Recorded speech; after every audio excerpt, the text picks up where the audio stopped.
तो नमस्कार दोस्तों, आज की वीडियो में हम जानेंगे जातीय मान और स्थानीय मान के बारे में डिटेल्स में जानकारी। तो आज के टॉपिक क्या क्या होंगे, जातीय मान क्या होता है, और अब फिर हम समझेंगे स्थानीय मान क्या होता है, जातीय मान और स्थानीय मान में दोनों में क्या अंतर होते हैं, और लास्ट में समझेंगे जातीय मान और स्थानीय मान से किस प्रकार के क्वेश्चन पूछे जाते हैं।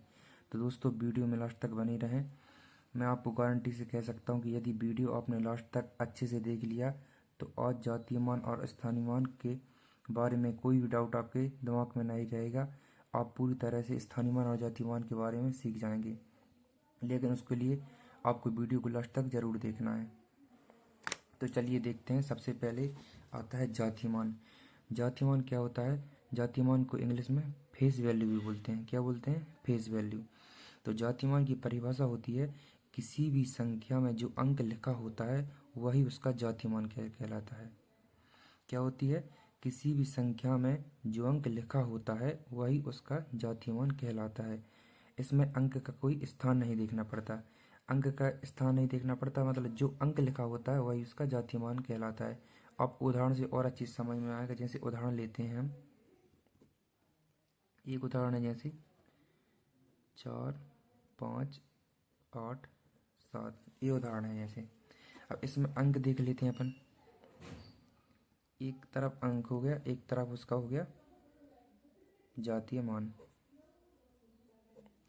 अब अंक जैसे 7 है, 7 का जातीय मान क्या होगा? अब भी हमने परिभाषा में देखा कि किसी भी संख्या में जो अंक लिखा होता है वही उसका जातीय मान रहता है। तो 7 का जातीय मान क्या होगा? 7 होगा। इसमें 8 का जातीय मान क्या होगा? 8 का जातीय मान 8 होगा। और इसी प्रकार 5 का जातीय मान 5 और 4 का जातीय मान 4 होगा। तो आप समझ सकते हैं कि जातीय मान फेस वैल्यू वह रहती है जो भी अंक रहता है सेम का सेम उसका वह जातीय मान रहता है। जैसे 8 का 8 हो गया, 7 का 7, 5 का 5। तो उम्मीद करते हैं कि आपको जातीय मान समझ में आ गया होगा। अब चलते हैं स्थानीय मान की तरफ। तो दोस्तों, स्थानीय मान क्या होता है? यदि किसी अंक का मूल्य उसके स्थान पर निर्भर करता है, यदि किसी अंक का मूल्य उसके स्थान पर निर्भर करता है तो उसे उसका स्थानीय मान कहते हैं। अब स्थान कौन कौन से हो गए? स्थान हो गए इकाई, दहाई, सैकड़ा, हजार, 10,000, लाख। अब जिस स्थान पर जो अंक होगा वही उसके हिसाब से ही उसका स्थानीय मान निर्भर करेगा। अब आपको उदाहरण से पूरा स्पष्ट समझ में आएगा। अब उदाहरण देख लेते हैं। जैसे कोई उदाहरण है 53, 87, 54, ये उदाहरण हो गया। अब इसमें हम एक तरफ लिख लेते हैं अंक और स्थान और उसका जातीय मान और उसका स्थानीय मान।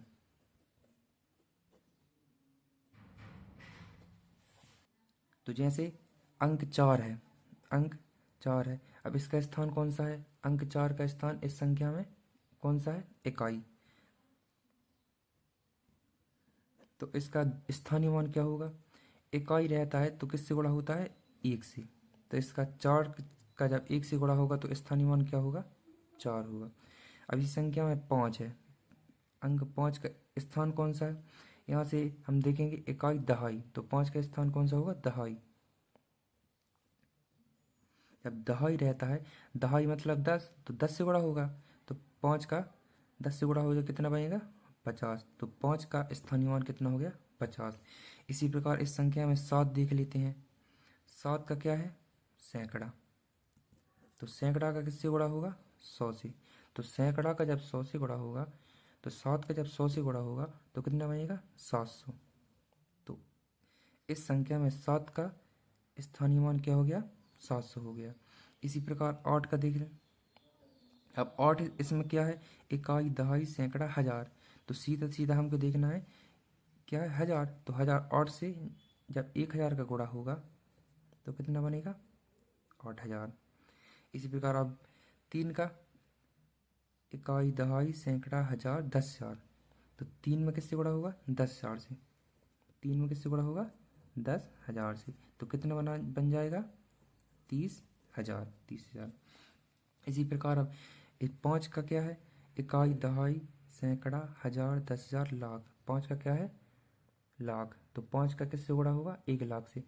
और दोस्तों यदि हम स्थानीय मान सीधा सीधा निकालना चाहें तो जो संख्या में जो अंक रहता है ना, जो अंक रहता है उसके पीछे जितने भी अंक रहते हैं उसके जीरो लग जाते हैं। जैसे 7 में हमने देखा, 7 में कितने, 7 के पीछे कितने अंक हैं? 2 अंक हैं, तो 7 के पीछे 2 जीरो लगा दिए। 5 के पीछे कितने अंक हैं? 1 अंक है, 5 के पीछे 1 जीरो लग गया। अब इसी प्रकार 3 के पीछे कितने अंक हैं? 1 2 3 4, तो 3 के पीछे कितने लग जाएंगे? 1 2 3 4। यदि किसी संख्या में जो अंक रहता है उसके पीछे जितने भी अंक रहते हैं, यदि हमें किसी अंक का स्थानीय मान पूछा गया तो उसके पीछे जितने भी अंक रहते हैं उसके हिसाब से उतने जीरो लग जाते हैं, वही उसका स्थानीय मान कहलाता है। दोस्तों हमें उम्मीद है कि आपको स्थानीय मान भी समझ में आ गया होगा।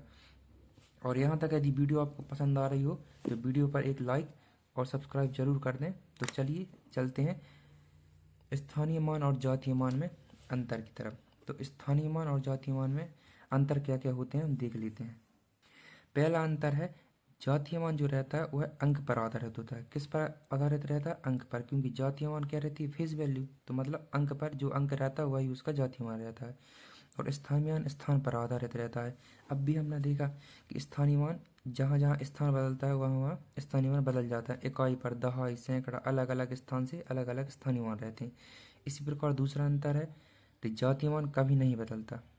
क्या होता है? जातीय मान कभी नहीं बदलता, और स्थान बदलने से स्थानीय मान बदल जाता है। अब भी हमने देखा था कि स्थान यदि जैसे भी इकाई से दहाई पहुंचता था, दहाई से सैकड़ा पहुंचता था और सैकड़े से हजार पहुंचता था, स्थानीय मान बदल जाता था, लेकिन जातीय मान नहीं बदलता। तीसरा अंतर है, जातीय मान हमेशा छोटा रहता है। छोटा कैसे रहता है? जैसे किसी भी संख्या हो, जैसे 3 5 2 संख्या, अब इसका जातीय मान क्या होगा? 2 का 2 होगा, 5 का 5 होगा, 3 का 3 होगा, लेकिन स्थानीय मान तो 5 का 50 होगा, 3 का 300 होगा। तो 50 300 ये तो बड़े हैं, लेकिन जब एक ही अंक है वह छोटा रहता है। तो जातीय मान क्या होता है? जातीय मान छोटा रहता है और स्थानीय मान छोटा या बड़ा भी हो सकता है। इसमें छोटा 2 भी हो सकता है, 50 भी हो सकता है, 300 भी हो सकता है, तो स्थानीय मान बड़ा भी हो सकता है। तो स्थानीय मान और जातीय मान में ये खास अंतर थे। तो अब हम स्थानीय मान और जातीय मान से बनने वाले प्रश्न देखेंगे, जो कि सबसे इम्पोर्टेंट है, क्योंकि प्रश्न से ही हमें समझ में आएगा कि किस प्रकार के प्रश्न से पूछे जाते हैं। जैसे एक क्वेश्चन है, एक संख्या है 6421, इसमें पूछा गया है अंक 4 का जातीय मान क्या होगा। अब अंक 4 का जातीय मान, तो जातीय मान बताइए आप, जातीय मान क्या होगा? 4 है।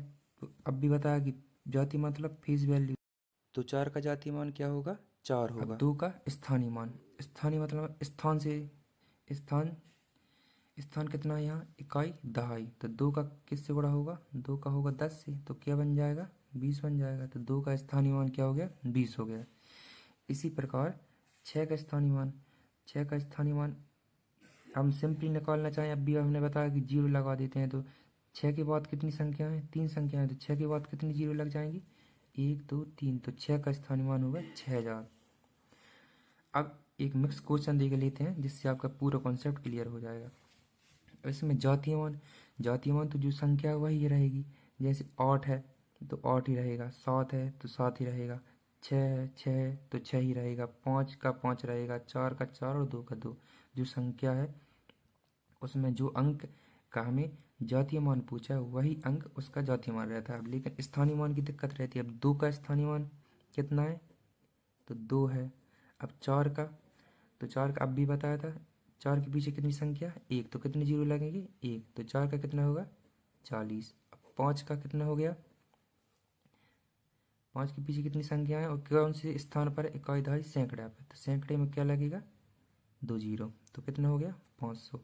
6 का, 6 कितने पर है? इकाई, दहाई, सैकड़ा, हजार, हजार पे कितनी संख्या है पीछे? 3 संख्या है, तो कितने जीरो लगेंगे? 3 जीरो लगेंगे। तो 6 के पीछे 3 जीरो तो 6000। 7 का क्या हो गया? कितने जीरो लगेंगे? 4 जीरो, तो 70,000। 8 का, इकाई, दहाई, सैकड़ा, हजार, 10,000, लाख, तो कितने जीरो लगेंगे? 2 4 5। 8 के पीछे कितने जीरो लगेंगे?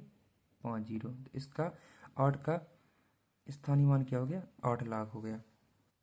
तो दोस्तों हम उम्मीद करते हैं कि आपको स्थानीय मान और जातीय मान का पूरा कॉन्सेप्ट अच्छे से समझ में आ गया होगा। यदि आपको वीडियो समझ में आया हो तो वीडियो को लाइक और चैनल को सब्सक्राइब करें और अपने दोस्तों के साथ ज़रूर शेयर करें और कमेंट में बताइए कि आपको अगला वीडियो किस टॉपिक पर चाहिए। तो मिलते हैं नेक्स्ट वीडियो में। धन्यवाद।